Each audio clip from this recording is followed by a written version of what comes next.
I'm Terry Shepard. Being a confident podcast guest is a skill that can be learned. And that's why I wrote How to Become a Dynamic Podcast Guest and Sell Stuff. It's a sweet and short primer that teaches you about the gear, the appearance, and the messaging that can grab and hold today's micro attention spans and motivate your listeners to take action. How to Become a Dynamic Podcast Guest and Sell Stuff. The digital version is just $1.99 at Amazon. Grab your copy today and sell more books tomorrow. In Conversation with Terry Shepard, award-winning broadcaster, narrator, and author. A deep dive into the writer's craft with the artists and support systems who create the stories we love. Today, it's my pleasure to welcome Stephen L. Conley, a retired FBI special agent, author, and speaker whose career has taken him from frontline surveillance work to the senior executive service, from applicant interviews to active shooter command posts, and deep into the complicated territory where duty, secrecy, and deception often collide. His new book, False Flag, is an explosive, fictionalized account inspired by the real-world hunt for a Chinese mole inside the FBI. Part espionage thriller, part raw reflection from someone who lived inside the machinery of federal law enforcement. The novel takes readers from the neon-lit dead drops of Los Angeles' Chinatown to the high-stakes corridors of FBI headquarters. At its heart, False Flag asks one of the most unsettling questions in the intelligence world.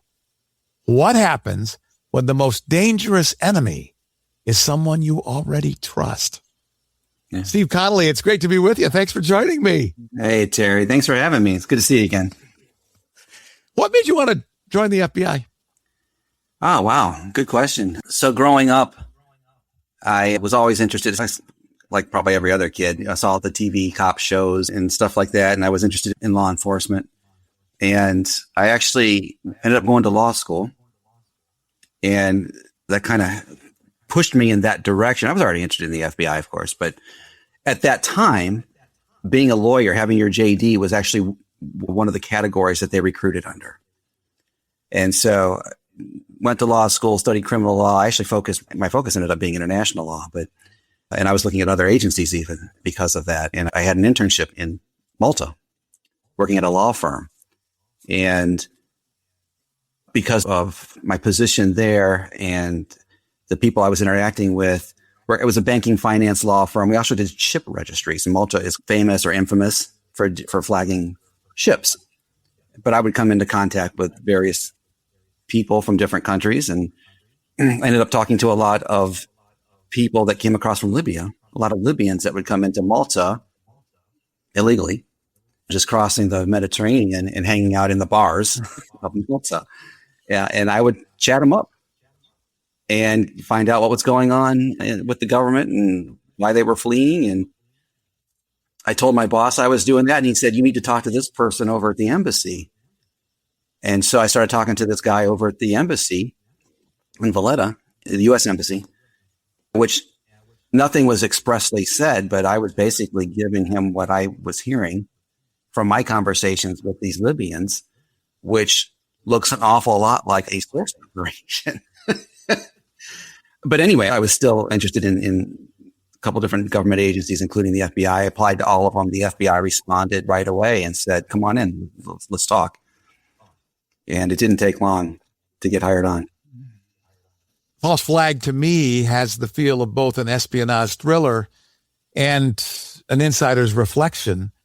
How do you balance storytelling with the discipline of protecting classified or sensitive realities? Yeah, that was very much at the forethought when I was writing, because when I started writing, I was still working. So it was even more important to build that wall because I had access. When we're talking about espionage and mishandling classified information and stuff like that, access is one of the things you look at, right? And so I had to be very careful. Now, for me, it was historical. And now we're at the point to where the double agent operation that served as the inspiration for False Flag that I've spoken about at these conferences and everything. We're past the 25-year mark, which is the expiration date for classified information, unless the government comes forward and says, no, we still have to have this and this remain classified, the names of sources, that kind of thing to protect them, or sensitive operations, technical operations even that may still be being used. But absent that, after 25 years, it's not classified anymore. I also, though, worked the espionage investigations into that source, which is the subject of the double agent operation I write about, or that inspired the writing. And that was going to trial, and we thought. And I actually did the redactions for most of the investigations. And the 20-year double agent operation that was known as Parlor Maid. I sat through that and went through that entire, and this is before automation, through the entire file and did the redactions, myself and one other guy, and went through the redactions of the Parlor Maid double agent operation and then the espionage investigations that followed after that. So I have a pretty good idea of what remains classified. So it wasn't that difficult as far as the writing goes. Our special guest is Stephen L. Conley. His website is Stephen, STEVENLCONLEY, StephenLConnelly.com, and the book is False Flag. For those who don't know the story, without giving away any spoilers, what is the 411 on False Flag? So again, it's inspired by the true story. So what we had in the FBI was a double agent operation that spanned over 20 years. And over the course of that investigation, this is the true story. Over the course of that that double agent operation, there were anomalies that started occurring, and then reports that this source, at the heart of the DA, the double agent operation, was dirty and compromising U.S. information and really working for the Ministry of State Security, the MSS, in China. So those reports actually spanned at least 12, 13 years,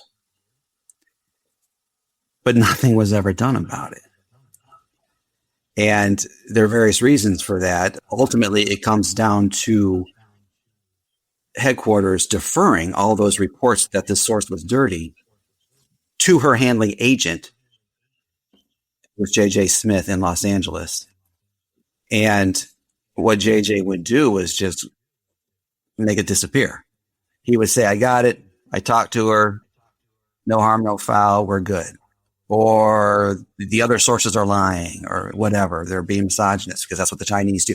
Whatever. He would come up with some sort of excuse. And one of the key things he did was not to document any of it. So over the course of depending on whom you talk to, I think she was dirty from the beginning. So I think it was a 20-year PRC penetration of the FBI, which also impacted the entire United States intelligence community reporting on China. Others accept her word that she only turned when she got caught on a trip back to Beijing in 1990 or so. So it was only 10 years instead of 20. But anyway, the FBI, through negligence, trust in their own guy in LA, and there was no reason to suspect that JJ had done anything wrong at that time. They deferred to him, and he didn't document. And what he did document went to different files. So there was not one repository for anybody who wanted to take a look at it to look and see a picture painted for them. And so they got away with it. False Flag contrasts what investigators know with what they can prove. How much of real FBI work lives in that frustrating space? Yeah, I think that's a lot. I think no matter what law enforcement officer you ask, you're going to get the similar answer that there's a lot of it. There's so much, and it's so frustrating when you know this is the guy or this is the girl in this case who's doing something inappropriate or illegal. But you got to prove it. What you know and what you can prove are two different things. You hear that all the time in the legal dramas on TV and everything because it's true. And it's very frustrating. And if 2 points on that. One is especially in the national security realm, because you have different statutes, different laws, different authorities, and your techniques that are available to you, national security letters and FISAs, stuff like that, that are very, despite what you may hear on TV and in the news, are very closely controlled and monitored. And you have to be very precise when you're requesting them in order to get them approved. I worked FISAs all the way up from writing them myself as a street agent to headquarters and being the affiant, going to the FISA court and swearing to the judge that all this stuff is true. And DOJ is very strict, as they should be, to make sure that you've dotted your I's and crossed your T's. And it's very, very closely monitored. And I mentioned the Russia hoax FISA before. Just as a refresher, the Russia hoax refers to allegations that the FBI improperly used something called the Steele dossier to justify surveillance of the Trump campaign through a FISA warrant. The FISA warrant was based on unverified information from that dossier, which has since been discredited. It's inexplicable how that happened because there is so much oversight. And there's so in a FISA, and we did have FISA on these espionage cases. And I initially was writing them, and then I went to headquarters where my role was done in the operational side. I went to headquarters to take over management of these espionage cases, including being the affiant on those FISAs, which created a very awkward situation when the judge noted one time that I was named as a possible spy early on in one of the first FISA affidavits. And I had to explain to him that, no, I've been cleared as I'm standing there swearing as an affiant to the FISA in front of him in court.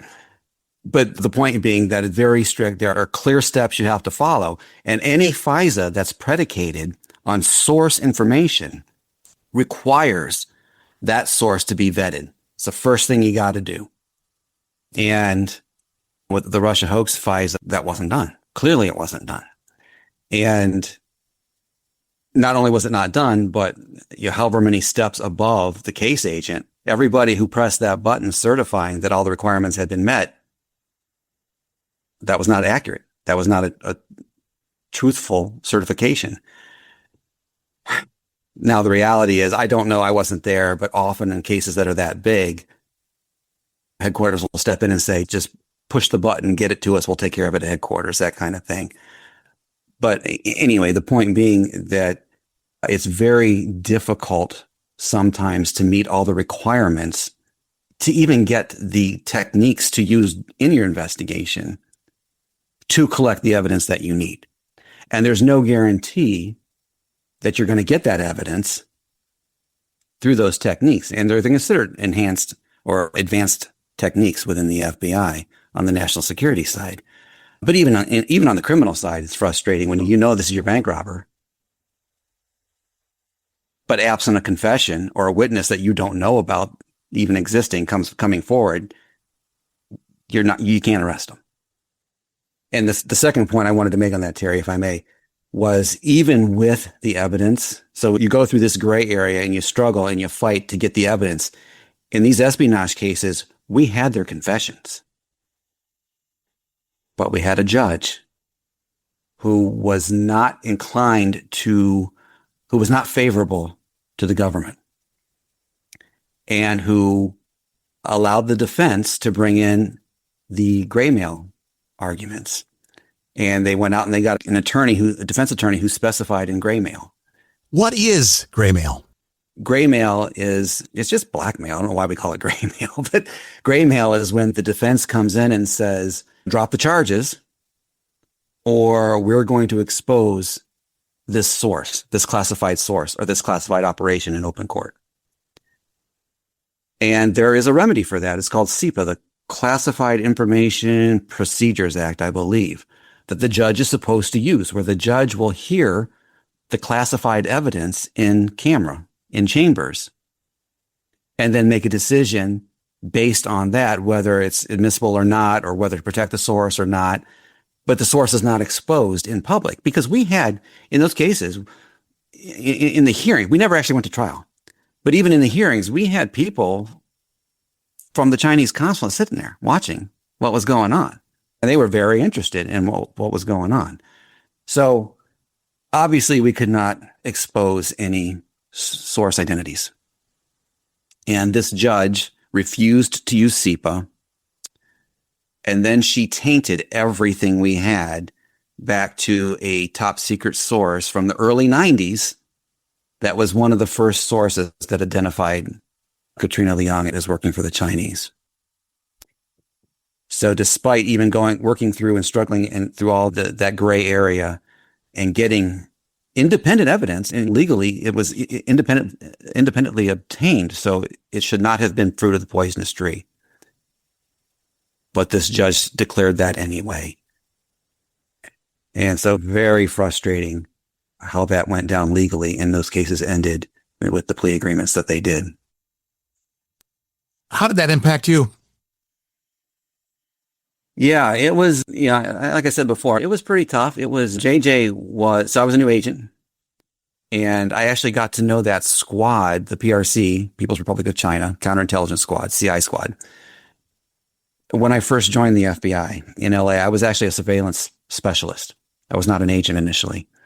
And through that position, I was a SSG, Special Surveillance Group. Back then, it was a covert position. I think because they were written about in the Robert Hansen novels, because they were instrumental in collecting evidence on Robert Hansen, the position became declassified, and I can talk about it. But so I was a G, and through that position, I worked a lot with that squad. So I got to know the squad. I got to know JJ a little bit. I go back and become an agent, come back to LA, and this is, I don't know, I would say it's fate if it wasn't dramatically negative in the end. I ended up being assigned to work healthcare fraud, but there was not room for me on the squad. And I had not requested that. I had actually, my background was all international. I went to law school, focused on international law, and worked overseas for a while. And I wanted to be in the international arena. So I wanted to work either one of the Russian organized crime, that kind of thing, or counterintelligence. So they put me on healthcare fraud. But they didn't have room for me. So the only open seat, or the nearest open seat at the time, was a desk right outside JJ's office. So serendipity, I guess, in a way, maybe I ended up right outside his office. So whenever they needed anything, they needed help on surveillance, I was a surveillance guy.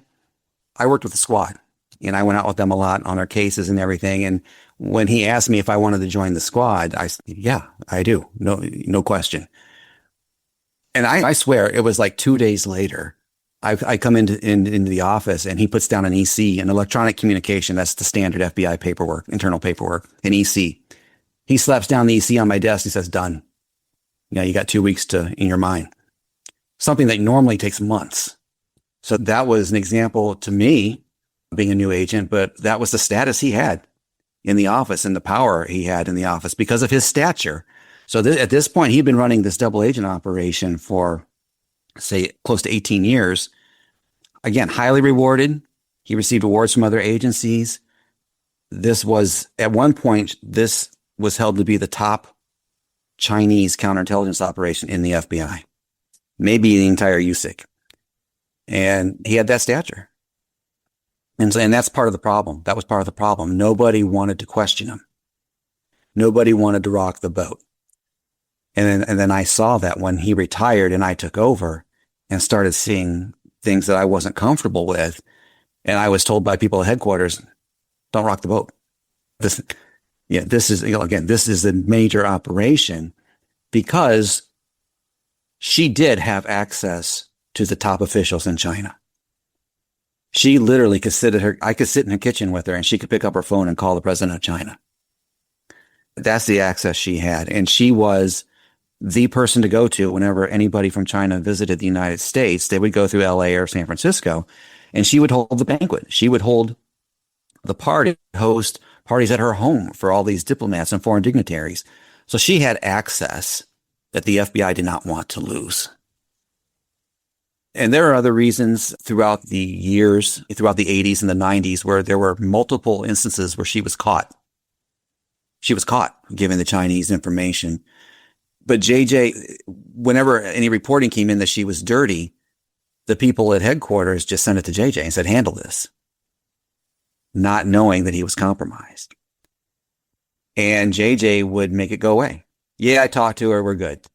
And if you look at this list of compromises that happened, there's virtually no documentation in the file about what was done about it, because nothing was done about it. And that enabled them to get away with it, and they hid in plain sight. They openly created this relationship where, because the FBI has jurisdiction for protection of foreign dignitaries when they visit the United States. And because she was the person who hosts all these foreign dignitaries coming in, he became her official FBI liaison. So that was their excuse if they were seen in public together. That was their excuse for being together. If anybody questioned them, it's foreign dignitary business. That's why we're having lunch together, or whatever the case may have been. And so they were able to hide in plain sight. And yeah, they got away with it for a long time. Anyway, so back to the original question. I told you it was a pretty big nutshell. So False Flag became a fictionalized version of that. There are true scenes in there.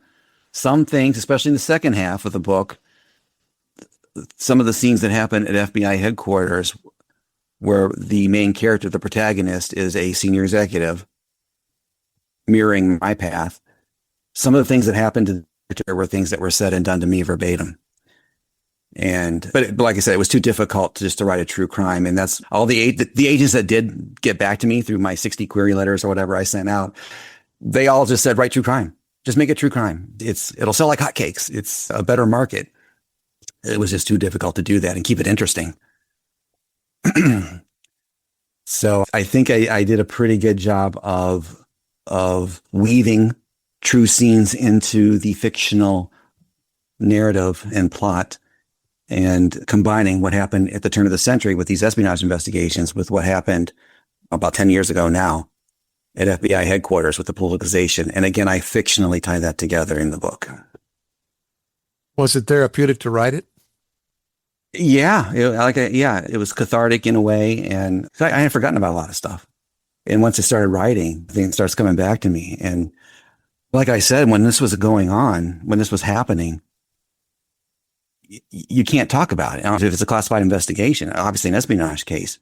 And in that situation where they think that there are compromised agents in the office, you really can't talk about it. They created a task force. They sent some people out from headquarters to run the task force, and they moved us out of the office, which created questions, right? And so we had to do some dancing and come up with excuses for what this task force was really there investigating. But everybody in the office just assumed we were internal affairs and that we were investigating them. There were times when I would go back to the office to get mail or whatever, and I'd be walking down the corridor and people would see me and turn and walk the other way. And I would hear it from my buddies and my roommates, and that I'm on the super secret squirrel squad, and we know you're investigating agents, that kind of thing. And so it was difficult because you couldn't say no or whatever the case. I couldn't talk about it at all. We weren't even supposed to acknowledge the existence of the task force. And so I would go home and I would actually just read, right? That's when I started reading a lot of these spy novels, coincidentally enough. It was like, I don't know, wagging the tail, the dog wagging the tail, wagging the dog. I don't know. But I was going home and I started actually where we met in Nashville at the BoucherCon. And I ended up moderating Brad Thor's panel. So Brad Thor, it was his books that I started reading at that time. So this is about 2000, 2001 time frame. And I think his first book had just come out. And so I started reading Brad's books, and I think it was his first book. I read the acknowledgments because I read the acknowledgments. And he thanks my boss at FBI headquarters that I was working for while I was working these espionage cases. Because he had been interviewed, and Brad had interviewed him for his book.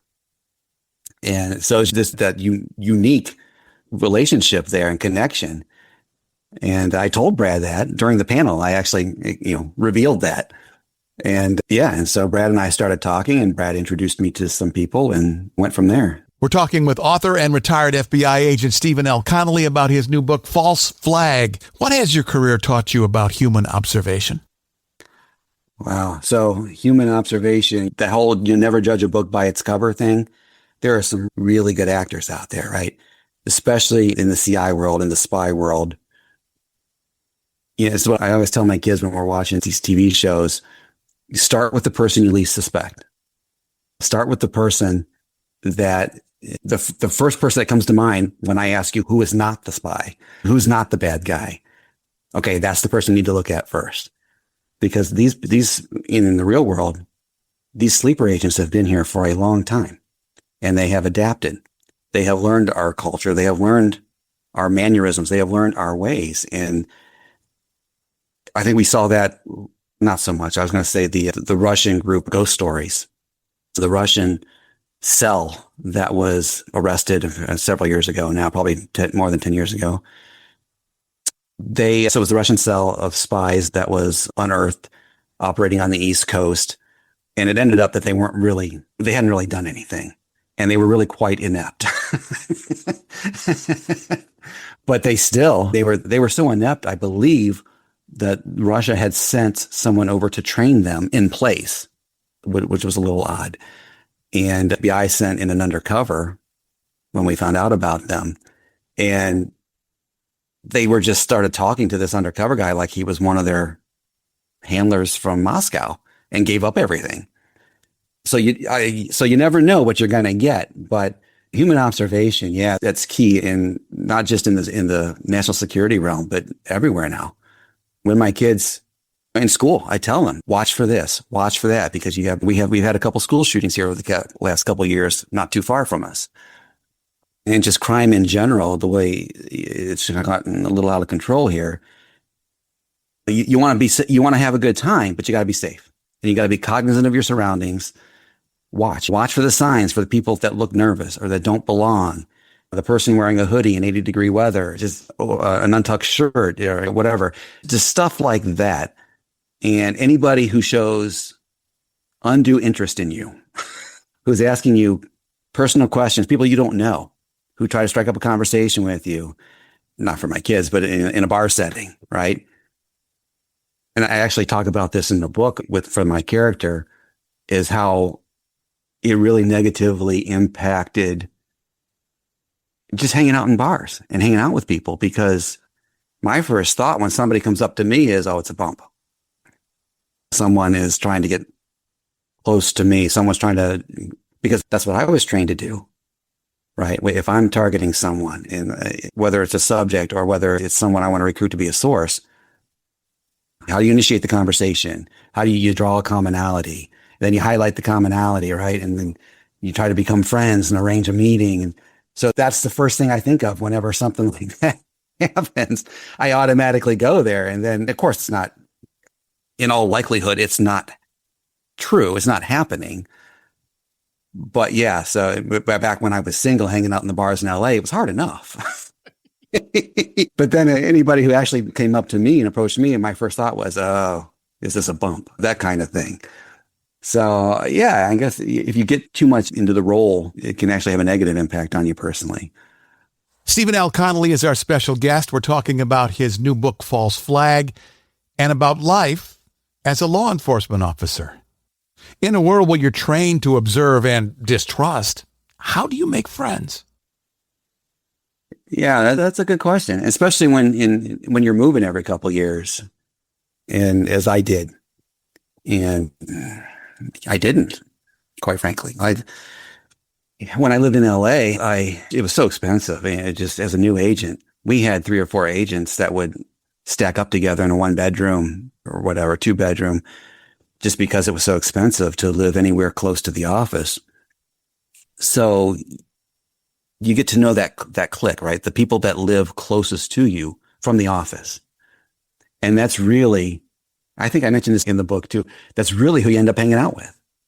And especially in LA, with LA traffic, after a long day at work, nobody wants to sit in traffic on the 405 to go to happy hour down in Manhattan Beach or up north in Ventura or whatever the case may be. Because I lived on the west side. I tried to stay close to the office. So I ended up in Brentwood and Westwood and Santa Monica in that area. And so the groups of agents that lived in those areas were pretty much the ones you saw all the time. And those are the ones you hung out with. And those are the ones you went to happy hour with. So you had a group here on the west side, and you had a group down in the South Bay that kind of hung out together. And then you had the group up north in toward Ventura and in that area. And there wasn't a whole lot of crossover. Maybe the weekends, but again, the freeway and the traffic just discouraged anybody from wanting to travel just to hang out somewhere and forget the east side, like Pasadena and those areas. I hardly ever went over there. But I guess those people become your friends. So the people that you can walk 2 blocks to the bar with and hang out at night and commiserate. And I think it was easier for the criminal agents because they're not restricted as much, at least, as to what they can talk about. And they can talk about the cases that they're working on. And you can't do that on the national security side, though. You just had to find something else to talk about, right? And yeah, it wasn't easy, but they were also long work days.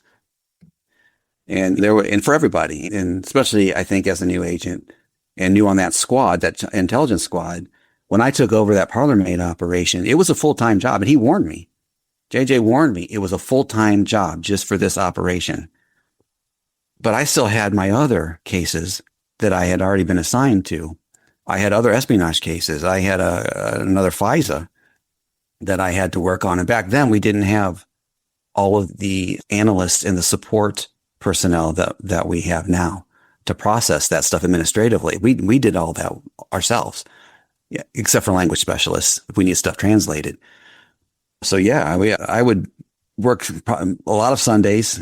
I would go sometimes Saturdays. I'd take off Saturday morning, but then I'd go in Saturday afternoon. And I wasn't the only one. That was just, I think, a common thing, especially for those of us that live there close to the office. There was really no excuse for us not going in and getting the work done. So there wasn't a whole lot of time for socializing, but you need that break every now and then. Yeah. What do you hope people will take away from their encounter with false flag? Part of it is what you've pointed out, right? Just the life and how difficult. And it's not a sob story for me at all. It's just the law enforcement life, and it's different depending on what you work. LAPD's going to have a lot different story than what I have as an FBI agent.